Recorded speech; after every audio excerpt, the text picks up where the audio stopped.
Sedikit aja. Sama halnya seperti Abu Bakar, Umar bin Khattab ini setelah dipilih dibaiat menjadi khalifah, ya, itu beliau naik mimbar gitu, menyampaikan pidato dan seterusnya. Nah, satu riwayat yang menarik begini Pak, kepada para jamaah itu beliau bilang, bagaimana pendapat ya, pendapat saudara sekalian, jika ya saya berlaku seperti ini, kepalanya dimiringkan ke kiri, gitu. Bahasa kiasan begitu sebenarnya. Nggak ada yang jawab tuh, sahabat yang pintar sekalipun bengong gitu ya, kenapa, maksudnya apa gitu. Nah tiba-tiba ada anak muda yang diri gitu, saya lupa dari golongan Muhajirin atau golongan Ansar gitu. Oh, kalau Anda berlaku seperti itu, wahai Amirul Mukminin gitu ya, maka pedang saya akan menebas kepala Anda gitu. Wah, senang sekali Umar itu. Turun dari mimbar, nempuk-nempuk anak muda ini. Ini orang seperti Anda yang gitu ya, membuat kekhalifahan yang akan saya pimpin itu tenang gitu ya. Karena ada orang yang mengingatkan. Jadi pengertiannya kiri ini Pak, dia akan tidak adil. Dia akan banyak berlaku curang dan seterusnya gitu ya. Dia tidak akan lurus dan seterusnya gitu.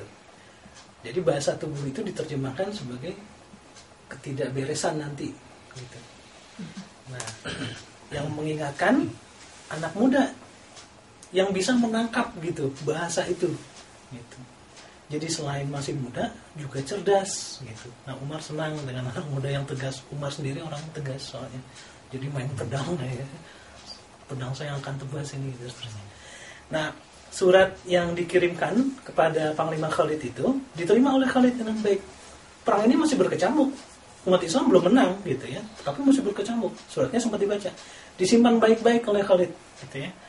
Begitu selesai dan pasukan Islam berhasil mengalahkan orang Romawi di Yarmouk gitu ya, baru diumumkan gitu ya, bahwa pengganti saya adalah Abu Ubaidah ibnu Jarrah dengan ya surat yang disampaikan oleh utusan ini dari Khalifah Umar gitu. Jadi Umar itu bijak, Khalid juga seorang yang bijak gitu, menanggapi situasi seperti itu. Legowo gitu. Nah ini ada banyak cerita nih Pak, kenapa Umar itu mengganti Khalid bin Walid itu gitu. Waktu bertemu di Madinah ya, saya bukannya nggak suka dengan Anda sebagai komandan gitu ya, Saifullah gitu ya, pedang Allah gitu ya, dan nama itu diberikan langsung oleh Rasulullah kan kepada Khalid bin Walid gitu. Tapi aku khawatir gitu ya, satu saat orang akan mendewakan engkau gitu. Jadi nama Khalid itu udah tersiar sebagai komandan yang hebat gitu ya, orang yang saleh dan seterusnya gitu ya, sampai keheroikannya dia itu dikhawatirkan oleh Umar menjadi sesuatu yang idol, ya berlebihan, pengkultusan, benar Mas, idol bahasanya, pengkultusan. Gitu. Tapi setelah itu Khalid bin Walid bukannya setelah turun jadi komandan nggak jihad, justru terus gitu. Nggak ada masalah, saya kan berperang bukan untuk Umar. Kalau satu riwayat yang dibaca itu kan waktu dia meninggal diiringkan oleh kudanya gitu, yang setia menemani dia dalam perang itu. Dan terdapat 21 tusukan gitu di tubuh Khalid itu.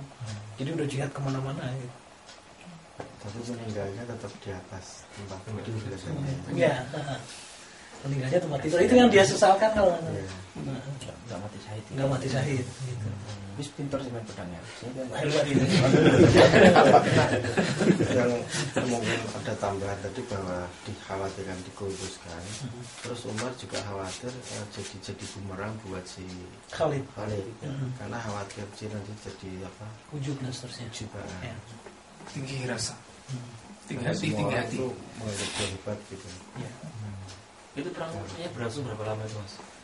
Perang Yarmouk itu ada riwayat yang bilang sampai 3 hari itu. Yang katanya 3 hari nggak istirahat kan? Iya. Jadi maksudnya 3 hari itu nggak tidur gitu. Iya. Sampai Pernah yang di film pernah Kingdom of Heaven itu. Bukan Mas, kalau Kingdom of Heaven itu kan perang salib kedua. Salah. Salah. Itu kan yang pakai panah api, kenapa? Yang ini mau ditunjukkan gimana Pak? Ini hari sama. Mau nonton sambil iseng sebelum Ayo, ayo. Udah selesai sebentar belum? aja kali ya, udah selesai, kita tutup dulu berarti. Nah, Silakan Pak. Kan tadi Bapak yang buka. setelah menikmati hidangan Yang terasa hidangan. Sambil dengerin. hidangan ada dua, hidangan yang bersifat lahiriah dan batinnya. Mudah-mudahan kita bisa memetik manfaatnya, bisa mengambil ibroh kalau bahasa Pak Gus tadi. Cerita-cerita itu yang namanya sejarah, insya Allah bukan hanya sekedar sejarah yang dibaca, tapi bisa mempengaruhi jiwa kita, mempengaruhi hati kita agar bisa meniru kalau itu hal-hal yang baik atau menjauhi kalau itu hal-hal yang jelek. Itu aja. Mari kita tutup acara malam hari ini dengan doa kafaratul majelis. Bismillahirrahmanirrahim. Subhanakallahumma wa bihamdika asyhadu an la ilaha illa anta astaghfiruka wa atubu ilaik. Terima kasih Pak Gus. Mudah-mudahan lain waktu bisa bersama lagi, dan juga bagi yang masih berminat bisa melihat filmnya.